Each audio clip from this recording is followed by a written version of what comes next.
my unfortunate thing was that the J&K government had nothing to do with Afzal Guru's execution. Otherwise, you would have had to do it with the permission of the state government, which I can tell you in no uncertain terms would not have been forthcoming.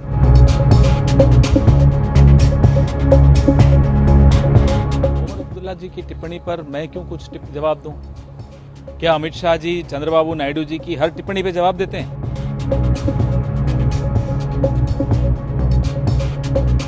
तो उमर अब्दुल्ला जी को बताना चाहिए कि बार बार INDI alliance और खास करके उनकी party और कांग्रेस पार्टी भी ये इस्लामिक जिहाद और आतंकियों की पैरवी करने क्यों शुरू कर देते हैं। कभी याकूब मेमन, कभी अफजल गुरु, कभी 26/11 का दोष पाकिस्तान से हटाकर हिंदुओं पर डालना, कभी समझौता ब्लास्ट।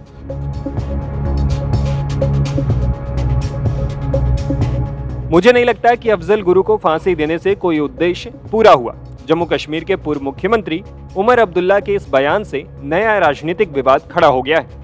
उन्होंने कहा कि 2001 के संसद हमले के दोषी अफजल गुरु की फांसी से कोई उद्देश्य पूरा नहीं हुआ। अब्दुल्ला के इस बयान पर बवाल मचा हुआ है। बीजेपी इंडिया गठबंधन पर हमलावर हो गई है। वहीं कांग्रेस ने इस मामले पर चुप्पी साध रखी है। बता दें कि न्यूज एजेंसी एएनआई को दिए इंटरव्यू में उमर अब्दुल्ला ने कहा कि अगर इसकी जरूरत होती तो जम्मू कश्मीर सरकार अफजल गुरु की फांसी को कभी मंजूरी नहीं देती। See, my unfortunate thing was that the J&K government had nothing to do with Afzal Guru's execution. Otherwise, you would have had to do it with the permission of the state government, which I can tell you in no uncertain terms would not have been forthcoming. Why? It wouldn't have. We wouldn't have done it. I don't believe that any purpose was served by executing him. I don't. Because I don't believe in the infallibility of the system of the courts. And evidence has shown us time and time again that may not be in India, but in places where you have executed people and then found that you were wrong. अब उमर अब्दुल्ला के इस बयान को लेकर बवाल मचा हुआ है। बीजेपी प्रवक्ता शहजाद पूनावाला ने एनसी और कांग्रेस पर निशाना साधा है। इसके अलावा सोशल एक्टिविस्ट शिराज जमान ने भी उमर अब्दुल्ला को घेरा है। इंडी अलायंस का हाथ हमेशा आतंकवादियों के साथ। जो उमर अब्दुल्ला जी कह रहे हैं कि अफजल गुरु को लटकाकर कुछ हासिल नहीं हुआ, तो क्या उमर अब्दुल्ला जी सुप्रीम कोर्ट के विवेक पर सवाल खड़ा कर रहे हैं? क्या उमर अब्दुल्ला जी उस समय की यूपीए की सरकार के निर्णय के ऊपर सवाल खड़े कर रहे हैं?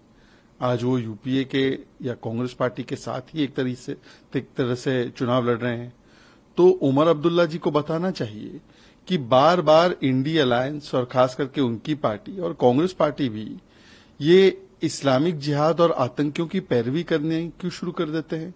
कभी याकूब मेमन, कभी अफजल गुरु, कभी 26/11 का दोष पाकिस्तान से हटाकर हिंदुओं पर डालना, कभी समझौता ब्लास्ट। तो ऐसा लगता है कि आतंकवाद के संरक्षण के लिए हमेशा कांग्रेस पार्टी और उसके घटक दल इंडी अलायंस के नेता सामने निकल कर आते हैं। राहुल गांधी को बताना चाहिए कि क्या सुप्रीम कोर्ट जो संविधान के तहत एक निर्णय अफजल गुरु पर सुनाता है वो क्या गलत था? क्या पार्लियामेंट पर हमला करने वाले आतंकी को, मास्टरमाइंड को फांसी से लटकाना गलत था? वैसे राहुल गांधी क्या बोलेंगे, क्योंकि वो खुद जेएनयू गए थे जहां पर एक कार्यक्रम आयोजित किया गया था कि अफजल हम शर्मिंदा है, तेरे कातिल जिंदा है, और ऐसे कार्यक्रम को आयोजित करने वाले लोगों को भी अपनी पार्टी में ले लिया। तो ये टुकड़े टुकड़े अलायंस है जो हमेशा पारिवारिक हित और वोट बैंक हित को राष्ट्र हित के ऊपर रखता है और वोट बैंक की राजनीति राष्ट्रीय नीति और राष्ट्रीय सुरक्षा नीति पर करता है। तो जहां तक जब मैंने कल एएनआई का इंटरव्यू देखा जिसमें ये हमारे साबिका चीफ मिनिस्टर साहब मोहतरम उमर अब्दुल्ला साहब का जो मैंने इंटरव्यू देखा, उसमें कई बातों का इंकिशाफ उन्होंने किया।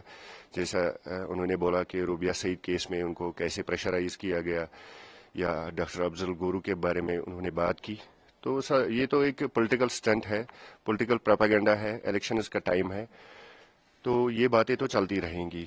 इनमें सच्चाई किस हद तक है और किस हद तक नहीं है, अवाम इससे बखूबी वाकिफ है।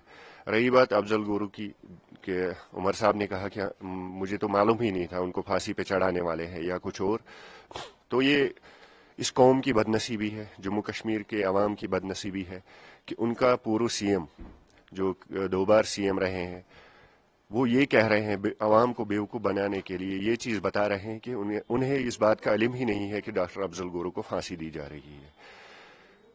तो ये सबसे बड़ी बदकिस्मती की बात है। लेकिन एक बात का श्रेय जाता है क्रेडिट जाता है हमारी सेंटर गवर्नमेंट को कि उन्होंने ऐसी चेंजेस लाई जम्मू कश्मीर में after the abrogation of article 370 कि आज फ्रस्ट्रेशन के शिकार है बड़े बड़े लीडर्स जैसे उमर साहब हैं, डॉक्टर फारूक साहब हैं, पीडीपी के कुछ लीडर्स हैं या बाकी पार्टीज के कई लीडर्स हैं। उन चेंजेस की वजह से आज सेंट्रल गवर्नमेंट ने अवाम को इतनी इज्जत दी कि बड़े बड़े लीडर हजरात आपके दरवाजे पे आ रहे हैं वोट मांगने के लिए। इनफैक्ट मैं परसों ही देख रहा था कि उमर साहब किसी गांधरबल में परहप्स जलसे में रो रहे थे और रो रो के गुजारिश कर रहे थे कि मेरी इस टोपी की इज्जत रखिए, मेरी इज्जत रखिए। तो ये चेंजेस है, ये चेंजेस सेंट्रल गवर्नमेंट ने लाई और अवाम को इस चीज़ का संज्ञान लेना चाहिए। और अब की बार जो जम्मू कश्मीर की आवाम है उनसे मेरी यही गुजारिश रहेगी कि वो अपने वोट का सही इस्तेमाल करें।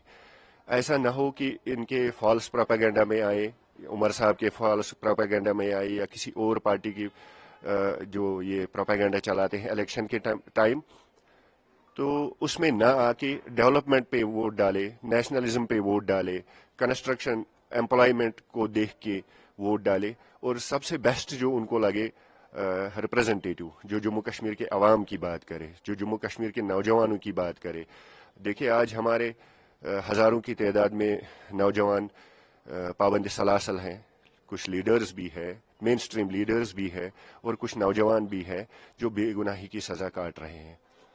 तो मैं चाहता हूं कि एक ऐसा स्टैंड लिया जाए, जम्मू कश्मीर के लीडर्स के हवाले से मैं बात करूंगा, जो चुन के आएंगे, जिन्हें अवाम चुन के लाएगी असेंबली में। एक अच्छा स्टैंड होना चाहिए। जम्मू कश्मीर खुशहाली की तरफ बढ़ रहा है तो हमें चाहिए कि हम अपने नौजवानों को साथ लेके चले, जो नेशनलिस्ट लोग हैं उनको आगे आने का मौका दें। और सेंट्रल गवर्नमेंट से भी मेरी यही गुजारिश है कि जिस तरह से पार्लियामेंट इलेक्शन में हमने डेमोक्रेसी इंस्टीट्यूशंस पे इतना भरोसा किया कि ब्रिस्क वोटिंग हुई, पहली बार जम्मू कश्मीर में 70 सालों के बाद इतनी वोटिंग हुई, तो अब की बार भी यही अवाम से भी गुजारिश रहेगी कि वो घरों से बाहर निकले और इन ताकतों के खिलाफ वोट डाले जिन्होंने हमारे जम्मू कश्मीर को नरक की आग में झोंका था। हालांकि उमर अब्दुल्ला के बयान से कांग्रेस ने खुद को अलग कर लिया है। पार्टी प्रवक्ता पवन खेड़ा ने इस मामले पर बोलने से इनकार कर दिया है। उमर अब्दुल्ला जी की टिप्पणी पर मैं क्यों कुछ जवाब दूं? क्या अमित शाह जी, चंद्रबाबू नायडू जी की हर टिप्पणी पे जवाब देते हैं या नीतीश कुमार जी की हर टिप्पणी पे जवाब देते हैं? देते हैं तो मैं उनसे कुछ सवाल पूछूंगा अमित शाह जी से। मुस्लिम आरक्षण पे चंद्रबाबू नायडू जी ने कुछ कहा है, उस पर वो जवाब दें, मंगवाएं जवाब उनसे, अमित शाह से जवाब दें ना। तो वही तो हम कह रहे हैं, हम किसी और की टिप्पणी पे क्यों हम चर्चा करें? हम तो नहीं करेंगे।